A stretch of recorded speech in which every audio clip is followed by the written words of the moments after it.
All right, good morning, everybody. Great to see that we already got a crowd in here. Make sure you smack that share button, get it out there. And Craig Sikowski, hey, dude, love you, man. Craig, let me share this with you. Before we went on the air, we were talking about great bands. I mentioned the band Boston to both Sunaina and my producer Tobias, who neither have heard of Boston. So for the rest of this show, in the comments, we're going to put down great 70s bands. I already said Kansas. Neither of them heard of Kansas. Neither heard of Boston. Greatest single album, debut album by a band ever. This really hurts. So on that note, let's actually get started. I had to get that off my chest, though. That's how my day started. Unbelievable. All right. Good morning, everybody. Welcome to the 48th episode of FinTech Insider, the Breakfast Show US. I am Sam Mall, 11FS Managing Director, North America. I'll be your host for this morning show. And yes, Boston was one of the greatest bands of all time. Do let us know where you're watching from. We'd love to hear from our viewers. We want to know where you're based around the world. And please share the link to the stream. Share button, bottom left-hand side. Click on that. Let your network know. Hit the like button, and please subscribe to 11FS on LinkedIn so you never miss a show. If you haven't let our latest research report yet, good Lord. I say this every day. You think I'd have this down. The link is in the post here, but it's really fantastic. It's about the needs of small to medium-sized business owners in the U.S. and how financial institutions can make propositions to better serve them. Head to bit.ly/DIGITASMB. Or click the link that we'll have in this post. We also released a research report with Plaid. Yes, Plaid, that was purchased by Visa, about how open finance will shape the industry. You can get that one at bit.ly/openfinance2020. And I'm sure Bianca will put the link in here. First off, 3 news stories from the past 24 hours caught my attention. They should have yours. This first one I found it to be really interesting, and it's kind of going viral on social media right now. The Atlantic has a story titled "The Looming Bank Collapse" that is getting quite a bit of attention.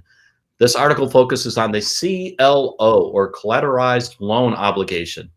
The author states that the CLO walks and talks like a CDO. Remember 2008, everybody?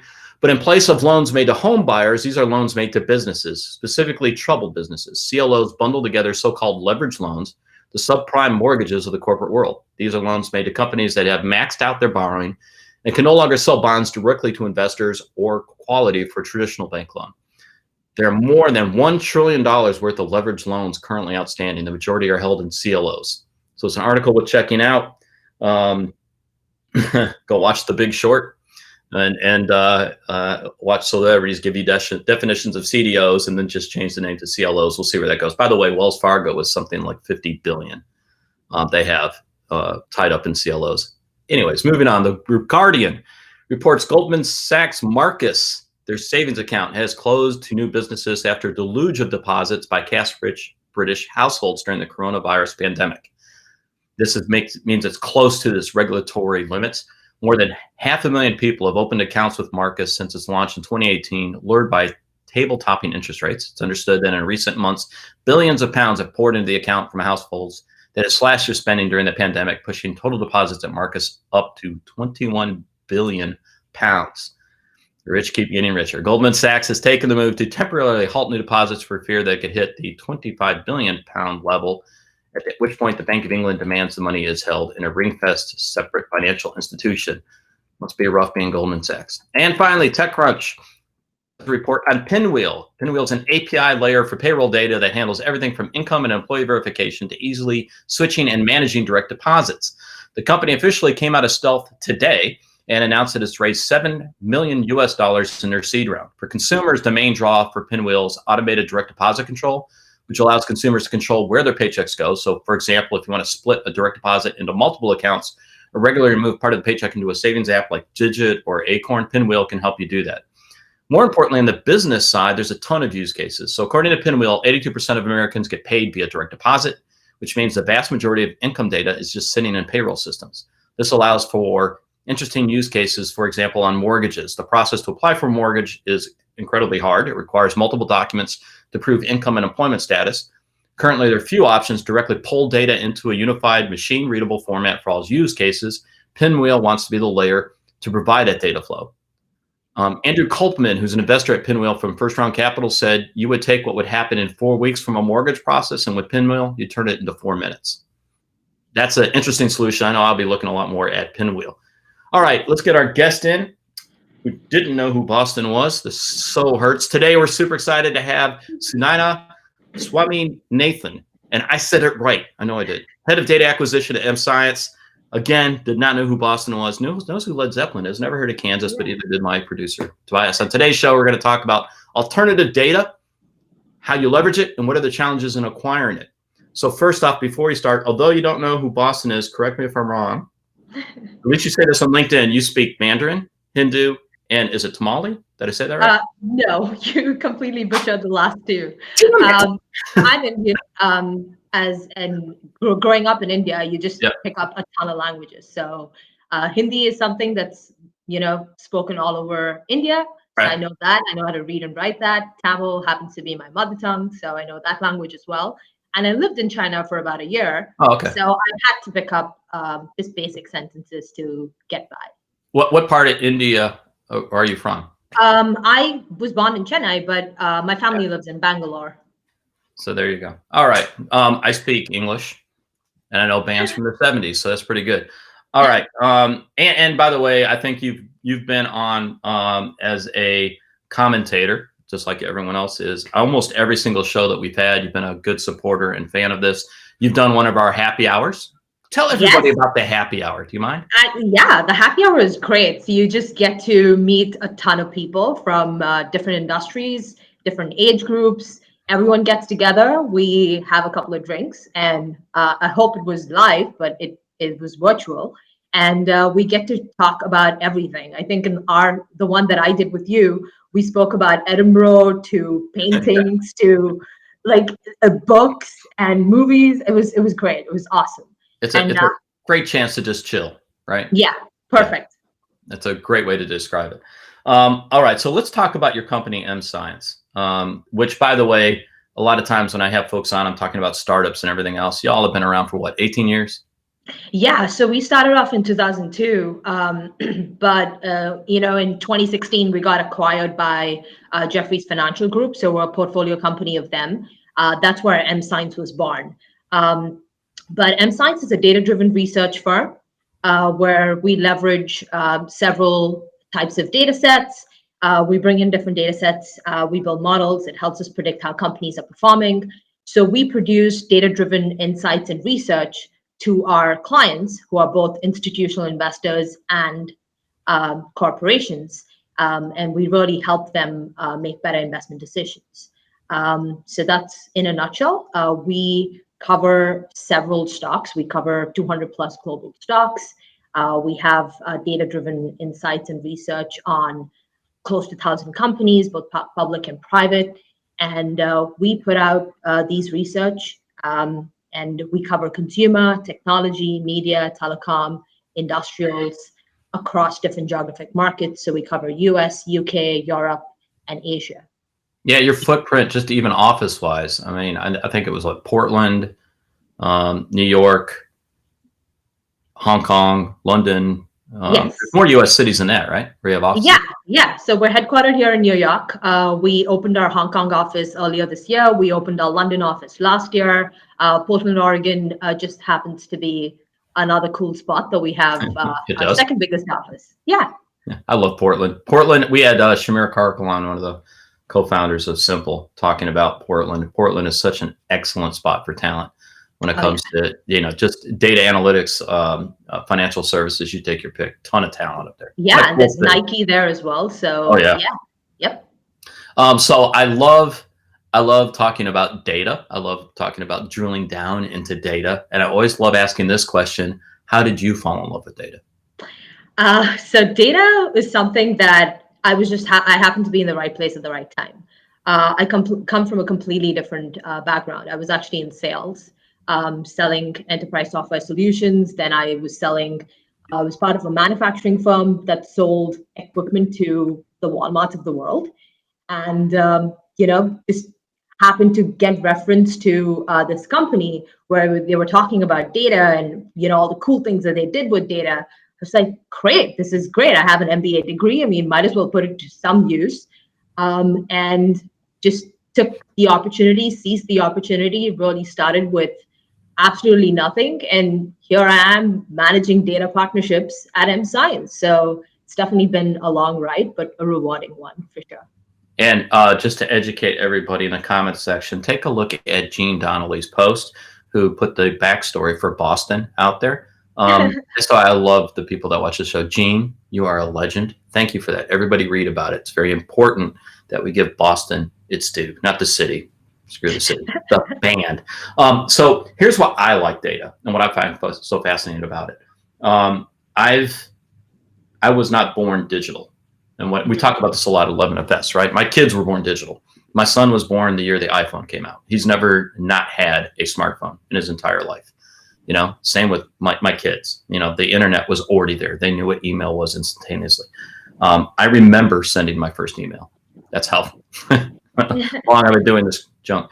But I can't. I remember doing the first email. This is a true story. I remember on my submarine back in the 80s when they put the equivalent of a desktop in the space where I worked. And we were all so livid because they were eating up space for a useless piece of machinery. That's a true story. That's how I actually learned how to code, by the way. I was very bored. I'm not even going to tell you what program it was, but it was around 1987. So y'all can figure that out. So I was not born digital. What has happened just over the past few decades, I don't think we've ever seen anything like this in the history of the world. So I'm going to throw out some stats that I saw. Northeastern University, very good school, back in 2018, reported over 2.5 quintillion bytes of data are created every single day. By 2020, which we're in 2020 now, their estimate was 1.7 megabyte of data will be created every second for every person on Earth. Good God. That's where we get that number. About 90% of the world's data has been created in the last 2 years. And an article in the Visual Capitalist, which I love this site, the Visual Capitalist, because I'm a visual guy. I will take this and post this link out there for everybody. They noted the entire digital universe is expected to reach 44 zettabytes by 2020. I don't even know what the hell a zettabyte is. It just sounds like a lot. If that number is correct, it'll mean there are 40 times more bytes than there are stars in the observable universe. Yeah, there's a ton of data out there. Yeah, but it's mostly unstructured, right? I mean, can you talk a little bit about, let's break down alternative data, unstructured data, give us a little bit of taxonomy here. So alternative data is also known as exhaust data. So it's basically residual data of a company's operation. It's raw, it's unstructured. When I mean it's unstructured, I mean it's dirty, it's not tagged, it's not cleansed, it's not parsed. So there's a lot of work that needs to be done on that data to make it even usable to a certain extent. And at our company, we are a team of data scientists, data engineers, and industry domain experts. So we know how to work with these raw unstructured data sets, where you should see the transformation that happens from raw data to the insights that we provide. It's a lot of work. And in your report, the Plaid report that I read, it's not one single data set, but it's multiple data sets that is able to add value. And that's exactly our motto at M-Science as well. We combine multiple data sets and we're able to give a holistic view on every company that we report on, or any business question that we're trying to answer. It's usually a combination of multiple various data sets. We use, again, I think there's a combination of both machine language learning and, in domain expertise. So I think it's human plus technology is what makes it so much more powerful. So already a good question from Siddharhar. What a surprise that Siddharhar would ask me that question. Why M-Science? What's the M stand for? That's so M, yeah. So M silently stands for majestic, because we were Majestic Research back in 2002. That's how the company started. And I think we couldn't get the Majestic name back, so we called it M-Science. You can call us mighty, you can call us, magnificent, whatever. But and Bianca, who's moderating this for us from our London office. Yes, it was MS-DOS. Leave me alone. Good. Unbelievable. It's just showing my age. But I do think this is incredibly important, especially in financial services when we talk about unstructured data, because we consistently talk, you'll hear speakers on stage, people write about this, about the sheer volume of data that banks are sitting on, right? I mean, if you can see transaction data, you pretty much, and you're getting payroll data, you're seeing tax payments, you're seeing everything about an individual's life. But that is true. You're sitting on a ton of data. That doesn't mean anything unless you're able to actually organize it, unless you're able to actually leverage it in some way or another, right? I mean, that's where the imperative is. You can sit on a massive ocean of data. If you can't actually use it and can't apply it to other data sets, it's not helping you. Yeah, and I think that's the problem that we have with a lot of large organizations as well. They're sitting on, trouts, like so much data, but they Yeah. really don't know what to do with it. And I think that's where M Science as a company can really help, make sense of that data and really discover the insights and the hidden meaning, hidden insights between all of that data. So yeah, I'm completely with you. Like, there's so much out there. And again, legal and compliance is another thing that Yeah. we, is a very high importance to us. We want to make sure that any company or anything that we work with, we're doing it in a legal, compliant, efficient manner. So talk a little bit about your clients, because you cover multiple verticals, like you said. Yeah. So I know I don't want you naming names, but talk about some of the different verticals if you don't mind. And I think some of the integration of data too. Like I was looking at some of the dashboards y'all Yeah. provide, which I found to be fascinating. Yeah, so our clients are primarily institutional investors. So we really help the hedge fund managers, give them, help them make smart investment decisions in the stock market.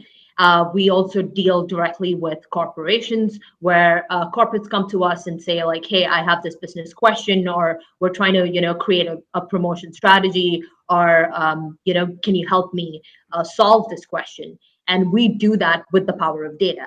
And going back to the question of like, mixing different data sets, like we're trying to give a holistic view. Like Netflix, for example, I'm just throwing an example out there. You want to talk about growth, you want to talk about international expansion, you want to talk about, how new segments are popping up. What are the most famous shows that's gaining a lot of traction? And with multiple data sets, you're able to answer these multiple angles on a single company, because Netflix as a company is doing so much on a worldwide basis, and you can't answer that with just one data set. You need to be able to provide that holistic view. And coming back to the dashboards, clients want something visual, and you mentioned that earlier as well. Like visual is very appealing, it's easier to understand. So we've created a customized dashboard for our clients where we cover different sectors. We have a video game dashboard, we have a cruise line dashboard, we have enterprise software dashboard, we have a retail dashboard. So you can really go in, you can understand from an industry standpoint, and you can also go and deep dive into a company specific thing as well. Because as a company, especially with COVID, I want to know, how me as my company is getting affected, but I also want to understand what's the impact on the sector, what's the impact on the industry, and you want to tie all of that together. And we're able to do that because we're not only giving you micro level stats, but we're also overlaying the macroeconomic stats. And we're giving you that view as well. And that's been very helpful. One of the things, and I don't remember the stat on this, and I think this is a little bit forward thinking right now, but I love your view on it. I know that a significant volume of data is actually just pure visual, right? It's the pics that are being uploaded. It's visual data, which we need AI to be able to analyze and categorize and everything else. And that's when everybody says AI, which by the way has been around since the good Lord 50s. This isn't a new term. It's just constantly getting refined, right? With God, we overuse that terminology. But the concept of having a system be able to analyze visual data, so pics, for example, and everything else, and categorize it and do that, I think that will be a game changer. And it is going to reply, in my opinion, and I'm not a data scientist, but in my opinion, that's where like quantum computing becomes very interesting, right? Yeah. And it's funny you mentioned that because people now communicate with emojis. So you need to be able to decipher emojis and sentiment from emojis as well. That'd be pretty cool if we that would be cool. Yeah. Yeah. It is. You just think about, I'm laughing because I'm thinking about Twitter, right? Or I'm thinking about, good Lord, take your pick, Instagram or TikTok or anything else where you have just reams and reams of volumes of data out there. Facebook, the challenge Facebook faces. And I will call Facebook out that Facebook is facing and doing a shitty job of. That was just for me. We have an election cycle coming out. Being able to quickly analyze information. Same with YouTube, right? Quickly analyze information and note if it's inflammatory, note if it's, going to actually cause people to get killed, which has happened globally. So just the importance of data scientists, the importance of folks in AI. AI is only going to be as good as the people that are working on it. Absolutely. Absolutely. A simple statement. So with that, I want to talk a little bit about the government side. Do you actually have any use cases where government officials are benefiting from alternate data? Good. Yeah, so actually we put out a press release. So we released this product called the Impact Dashboard back in April, where economists want to understand how the economy is being affected. What does the recovery cycle look like? How long is it going to take for normal to return? And what is that cycle? And, who is affected? How many people are in that chain? And our dashboard is able to provide all of that information. Because, as I mentioned previously, we're overlaying the macroeconomic indicators. We're really diving down into subsectors. So I believe we have 51 subsectors, and you can deep dive into 700 companies as well. Wow. This is just in the US, and it's helping. Actually, there was an article on Financial Times today where economists are looking for alternative data to understand the economy better. I'll post that link after. Yeah, that'd be great. Yeah. So, things like that, like everyone's looking to alternative data. I mean, if you're not leveraging data right now, then what the hell are you doing? I mean, honestly, because you have companies, you have people who are able to make sense out of it. Leverage that, because you're going to be making smarter decisions. Good. Yeah, it's pretty straightforward in my opinion. All right. Yeah. Another great question. Oh my God, I'm going to slaughter your name, so I apologize. I'm going to spell it Tugce, Tugce. No, I didn't get that anywhere near right. How do you think digital assets extend to be leveraged by FinTechs as compared to more established banks? So looking at the financial services vertical, do you think that FinTechs are going to use alternative data better than banks? I think the hardest part for me on that, and my answer for that, would be getting access to data. One of the reasons FinTechs love working with large banks is you have an established massive client base and a data pool to potentially get access to. But I will tell you that path to get access to is a hell of a long path. Yeah, I completely agree.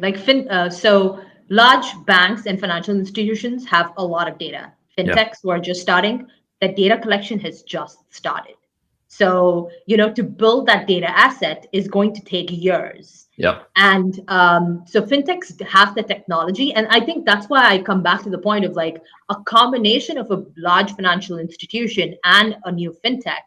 That combination is so much more valuable than each of them on their own.